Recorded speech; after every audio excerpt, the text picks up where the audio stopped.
Hey, good morning, guys. It's Friday morning. I'm jumping out in traffic.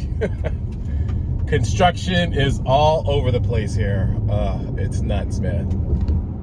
But I wanted to do a quick video about subconscious limitations we set on ourselves. And I originally wanted to title it The Faith of the Blind. Because, a lot of you guys, a few of you guys, however many of you guys that watch my videos that know a few scriptures in the Bible, know that faith is the substance of things not seen. Excuse me. And I never realized how powerful that verse was, and not just in a religious sense, but in a psychological sense, because I look at our society, I look at myself, and how many of us have set subconscious limitations on ourselves based on what we've grown up with, what we've experienced, what we've seen. So let me give some examples, okay? So pretty much like 80-90% of the people in my family that I grew up with struggle with obesity. We're not just big boned. We're overweight, and I grew up with butter, grits, sugar, and fried foods. And I saw how we use food for so many different things.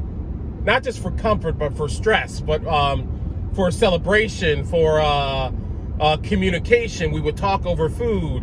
We would do so many things over food. We would be, just so many things we related to food. And that's what I saw growing up.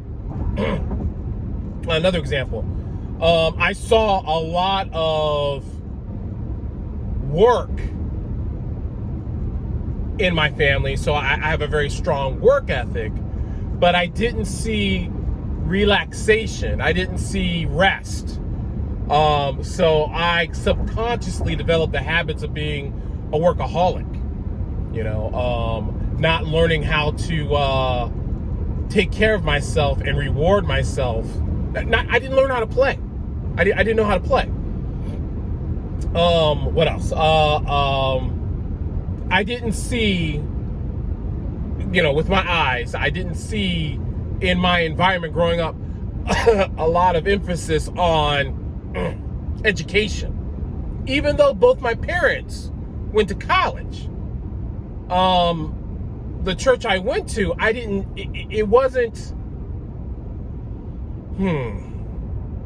notice a lot of college students. I didn't get together with the other kids my age and talk about what we were doing, what we wanted to be, the future, career goals. We didn't do that. We talked about girls. We talked about sports. And we talked about, getting a car and stuff like that. We didn't really talk about investments, how to make your money work for you, career goals, savings accounts. I didn't see it. I didn't learn it. I didn't see my parents, talk about credit or investing or banking. So I didn't know anything about that. And so that was a subconscious limitation that was set upon myself. I clearly didn't see anybody write books. I didn't see anybody go to a cycling class. So many things I never saw that I had to go out and experience on my own with no data for me to kind of rely on to understand what I was getting into. So in a lot of areas, I was being my own pioneer. And I think that's the essence of faith, so to speak, is being able to pioneer a new direction, to break your own cultural and subconscious limitations that you grew up with that are in your environment, that are in your neighborhood.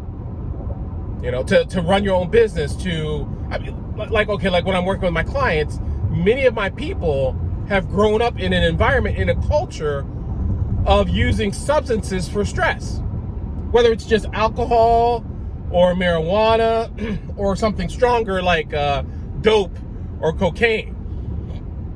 You know, and if you've grown up in seeing that, it becomes the norm. You know, and so to discover sobriety, and I call it a successful sobriety, where I'm enjoying my life sober and it's not boring and it's an adventure, is like Star Trek, going to another world that I've never even heard of.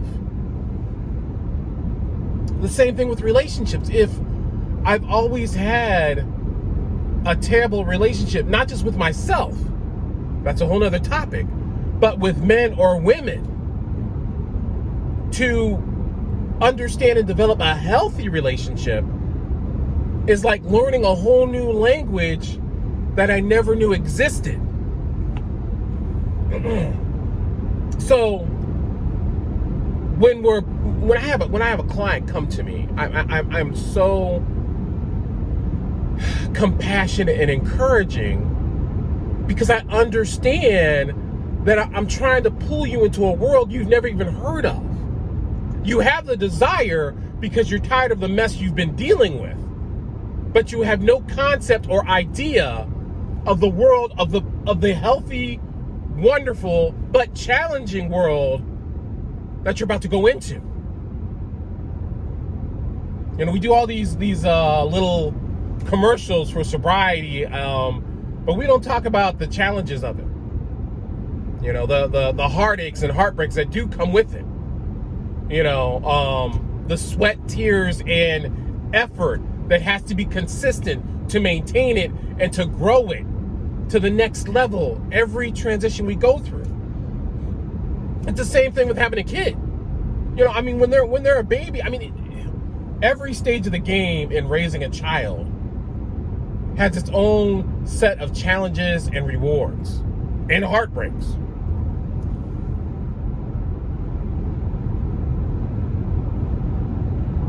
And I think we limit ourselves in our ability to expand based on what we've seen. We almost have to stop looking at other people, looking at ourselves, and activate our imagination to go to a place that we've never been before. I mean, you guys know I write now, and like I was telling a friend, I'm working on book 3 for the series. Book 2 is already being edited, and you guys don't know how long I've sat on writing this fictional thriller for years. I mean, it's been in my head for years. I've had this story going on in my head for so long, but I never had the courage to just sit down and write. I would write a self-help book, and you guys know I've got it out there. I've got both series, Desert of Addiction 1 and Desert of Addictions 2. I can do that pretty much no sweat. You know, that's just kind of the experiences I've learned in counseling that I want to just pass on. That's not really stretching me. You know, for me to challenge myself, accept the challenge to challenge myself. You know, I wanted to sit down and write a fictional thriller based on my faith as a Christian and my experiences in addiction and as a counselor in addictions.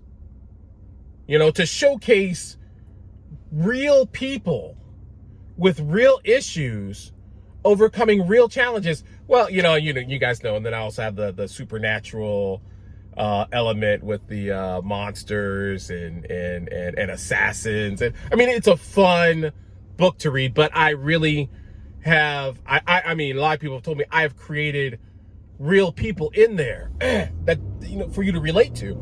And every new chapter that I write, I'm like, okay, what's the message that I want to bring?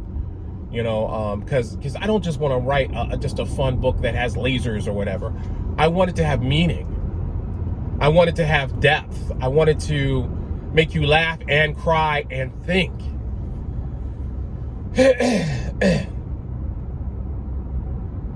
And I was scared to write. I was scared to get down and really do it, you know, because I lacked faith that I'm working on. I'm working on it, and I'm just encouraging you guys to step outside of the box that you're in. First, you got to recognize that you're in a box. I mean, and a lot of us, if you've gotten comfortable with your lifestyle and you're not challenging yourself, if you're doing the same old every day, the same two-step every day, and you're not doing anything to expand your experiences, your faith, your talents and skills, then you're not growing.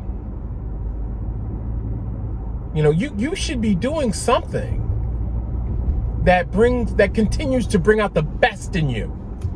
And we can only do that when we step outside of our safe little comfortable world that we've created. And not everybody wants to do that. I get that. I get it. But I just think you're not living your best life if that's what you're doing. And you know, my videos are all about living your best life. So I'm just putting it out there on recognizing the limits you've set on yourself and break through them. Break through them.